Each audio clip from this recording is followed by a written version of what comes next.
Ayan, this is for my lunch. Wow, balatong, monggo, balatong sa Ilocano.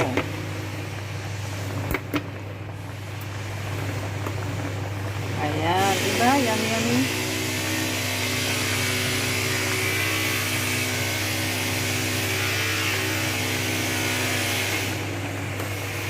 Monggo with fish and vegetables. Ayan, linagyan ko siya ng kaunting kamote. Ayan. OFW life. Oh, pwede na rin sa akin ito, guys. Kahit ganito lang ang ulam ko. Pwede na. Oh, yummy, yummy, di ba? Yummy, yummy, mango.